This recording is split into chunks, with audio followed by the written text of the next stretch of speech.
You know, one of the cool things about doing a show called Gearz is that we get to do everything. I mean, you're gonna see sports cars and hot rods, muscle cars, trucks, motorcycles. I mean, you name it. You are eventually probably gonna see it on this show. And that is why every once in a while, I like to roll in something that not only has a huge cool factor, but it's also something you wouldn't normally see on a TV show. A prime example of that is a project we did a while back that involved taking an old derelict ATV from the 70s called the SureTrek and bringing it back to life. Check it out.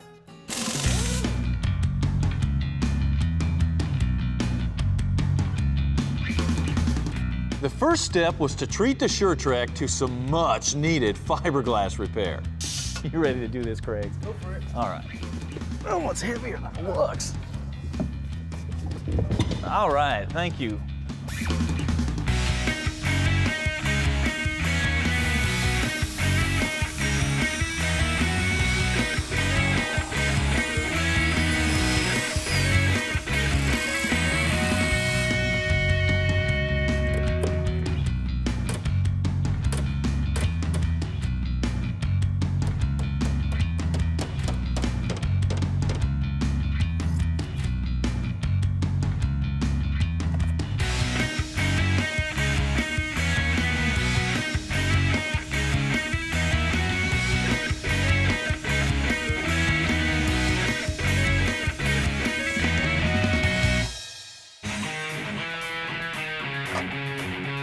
Next, we cleaned up and dropped in a big Polaris snowmobile engine to make sure we had plenty of power to turn all 8 of those tires. Then it was off to the testing grounds to see what something like this was capable of. And we revealed all the positive aspects of this kind of design.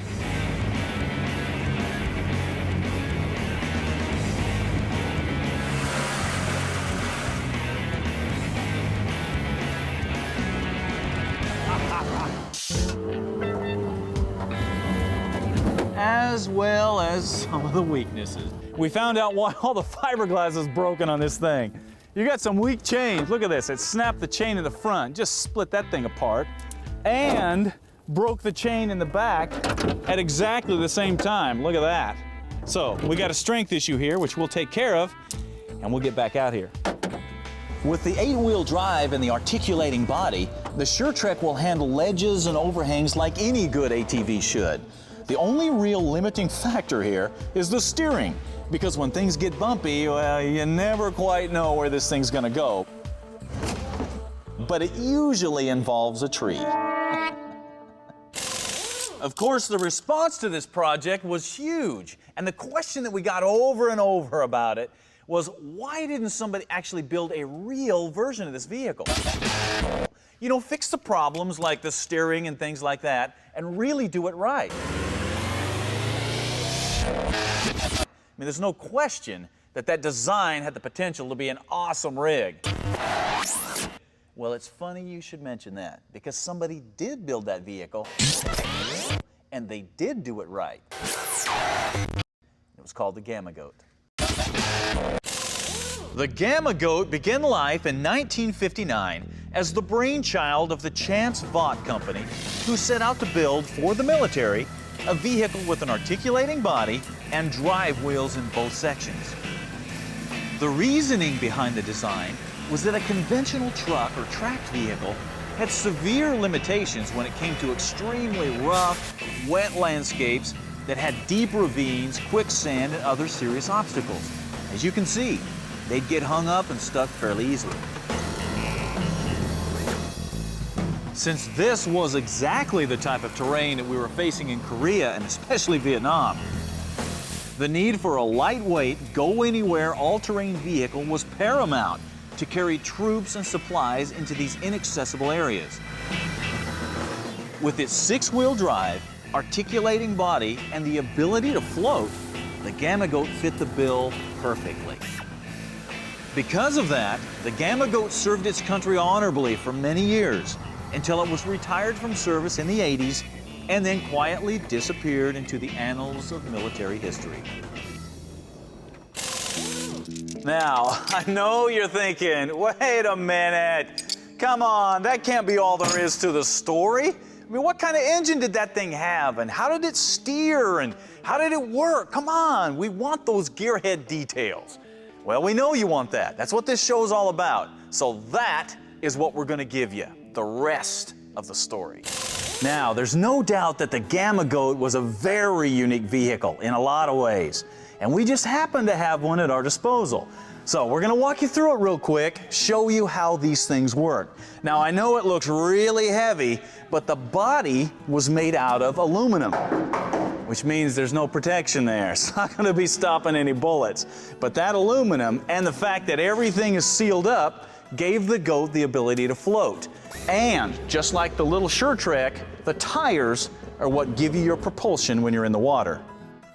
Except notice how low the GAMA Goat sits in the water.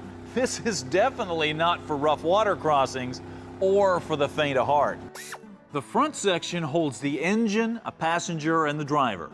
The rear section was designed to carry cargo or troops.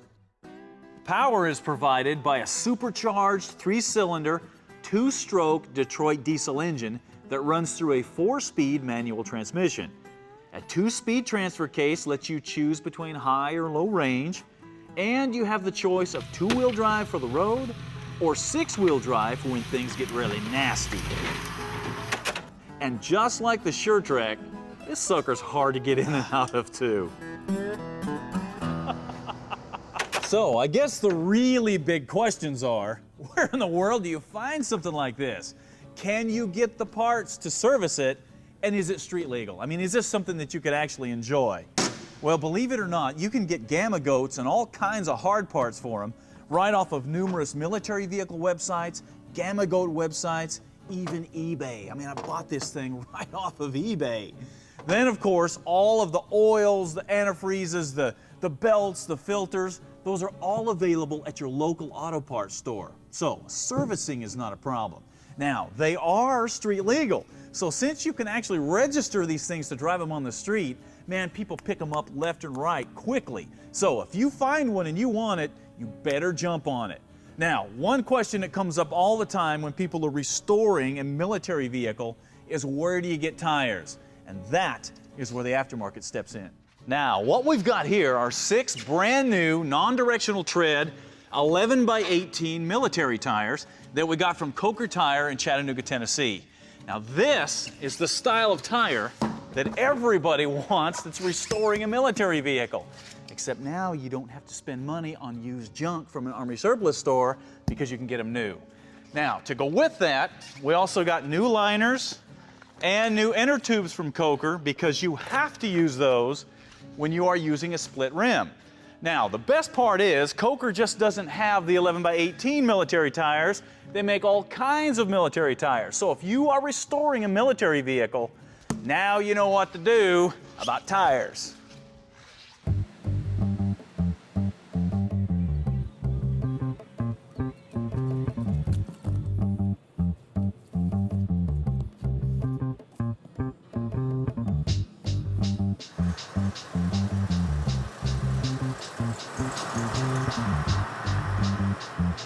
However, as cool as all this is, the best part about having a GAMA Goat is driving it. And that's exactly what we're gonna do. A successful automotive project takes planning and organization, but instead of using an old tablet or notebook, there's the Gearz Deluxe Project Planning Book. This was designed to help you lay out a project, the parts, the tools, costs, and keep it organized with colored tabs, a pouch for receipts, and even a place to attach photos. If you decide to sell the vehicle, it serves as a complete history of what's been done. If you have a project or plan on starting one, the Gearz Project Planning Book is the best way to lay it out and make it happen.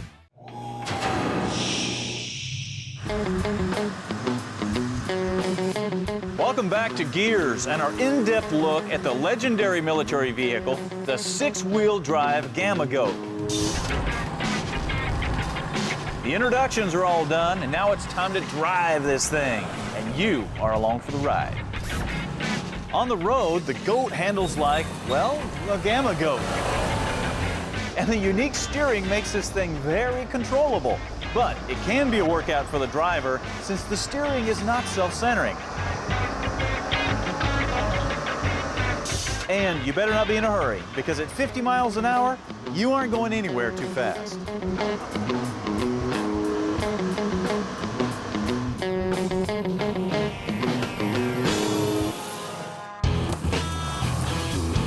But the real magic of the Gamma Goat comes when you take it off-road, into places you would never think to take another vehicle. Because this is what it was made to do. In tight quarters, the Goat is surprisingly nimble despite its size, thanks to the four-wheel steering. And any obstacle that you can't get around, the Goat was designed to go over trees, rocks, even Mark. All right. Yeah. With lockers in the differentials, the articulating body, and the independent suspension, you not only have 6 wheels driving all the time, but they're also all staying in contact with the ground, and this gives the Goat incredible traction. When you encounter an obstacle, the fact that you not only have tires pulling you over it, but also pushing you up it, makes this thing almost unstoppable.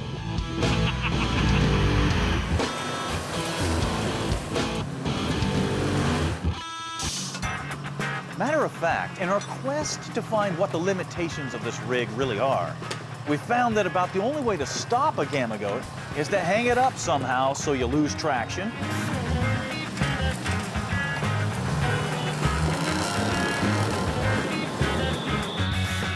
or run it into a big tree.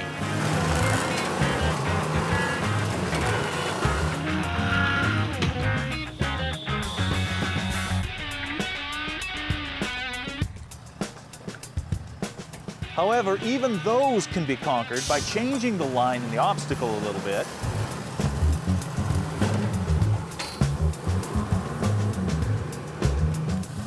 And of course, avoiding the big trees.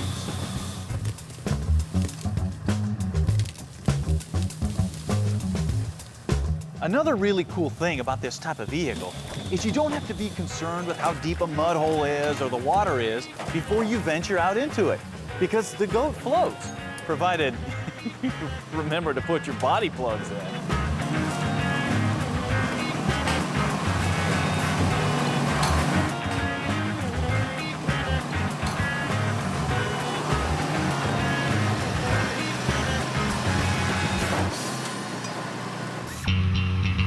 But make no mistake, the Gamma Goat was not designed as a flash and dash recreational vehicle. No.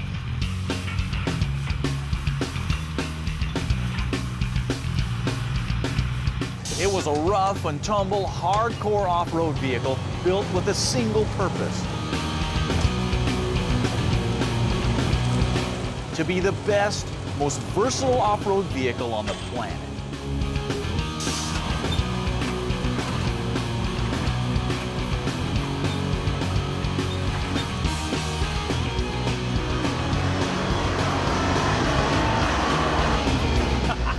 And there it is, the Gamma Goat.